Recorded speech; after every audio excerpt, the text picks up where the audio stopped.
एक शख्स को गोली मारकर उसकी लाश के 3 टुकड़े किए गए। 3 टुकड़े करने के बाद उन्हें बोरी में भरा गया और फिर नदी में फेंक दिया गया।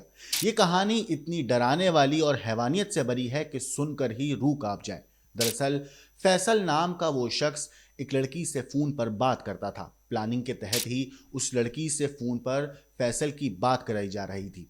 दोनों के बीच में बातचीत बढ़ती जाती है और फिर एक दिन मिलने का वक्त तय होता है। जब फैसल मिलने के लिए जाता है तो फैसल को नींद की गोलियां दे दी जाती हैं।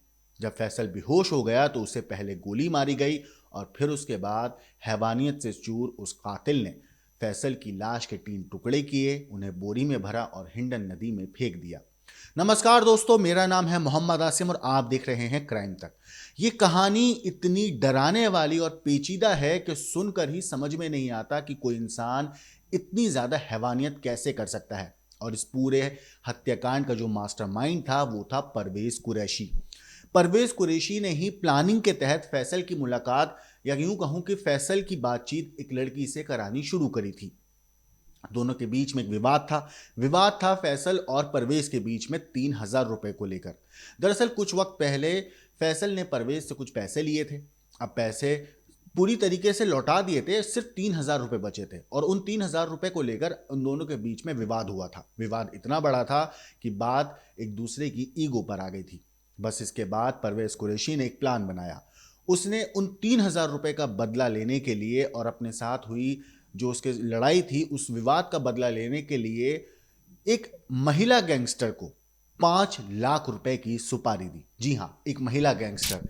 ये वही महिला आपकी स्क्रीन पर दिख रही है जो एक महिला गैंगस्टर है।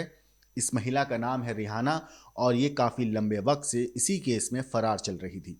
दरअसल 15 फरवरी 2025 को बागपत के छपरौली थाना क्षेत्र में फैसल हत्याकांड हुआ था जिसने पूरे इलाके को दहिला दिया था। उस वक्त जांच में सामने आया कि महज 3,000 रुपए के विवाद के बाद इस पूरी खौफनाक साजिश को अंजाम दिया गया। इस साजिश का मास्टरमाइंड था परवेज कुरैशी जिसने फैसल से कुछ पैसे लिए थे। 3,000 रुपए जो है पैसे बचे थे जैसे मैंने बताया और उन्हीं पैसों की वजह से इन दोनों के बीच में विवाद हुआ था।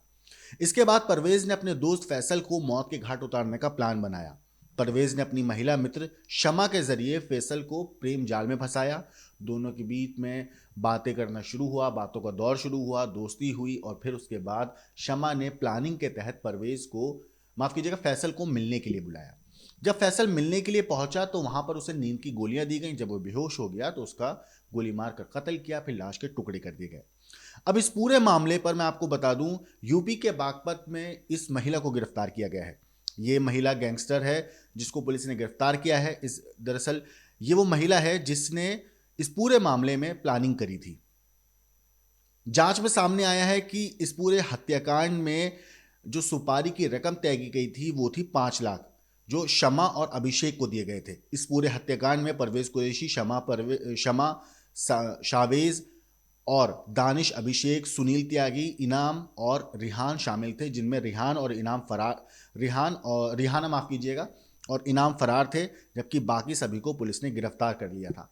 तो अब जाकर ये दोनों पकड़े गए हैं, यानी रिहाना और इनाम को फरवरी 2025 के बाद से फरार थे। अब जाकर पुलिस ने इन्हें पकड़ा है। अब जो छपरौली पुलिस ने इस हत्याकांड में शामिल रिहाना और इनाम को गिरफ्तार करने के बाद ये बताया कि दोनों लंबे वक्त से फरार थे और उन पर भी गैंगस्टर एक्ट के तहत कार्रवाई की गई थी। वहीं बागपत पुलिस ने प्रेस नोट जारी कर बताया कि फैसल हत्याकांड में शामिल सभी आरोपियों को अब गिरफ्तार कर लिया गया है। सोचिए, ये पूरा हत्याकांड शुरू हुआ था परवेज और फैसल के बीच में।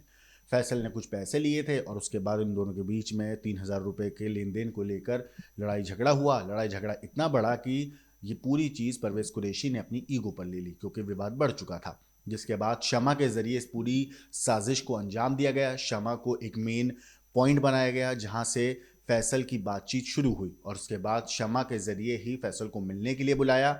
मौका देखकर उसे बेहोश किया गया, गोली मारी गई और फिर लाश के 3 टुकड़े करके बोरी में भरा गया और हिंडन नदी में बहा दिया गया।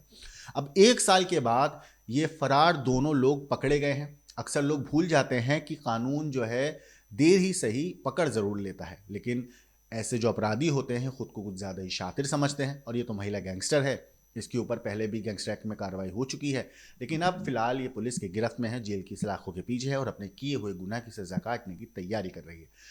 इस पूरी चीज़ के ऊपर, इस पूरे कांड के ऊपर आपकी क्या कुछ राय है, कमेंट करके ज़रूर बताइएगा। लेकिन देश और दुनिया की बाकी क्राइम की खबरों के लिए देखते रहिए क्राइम तक।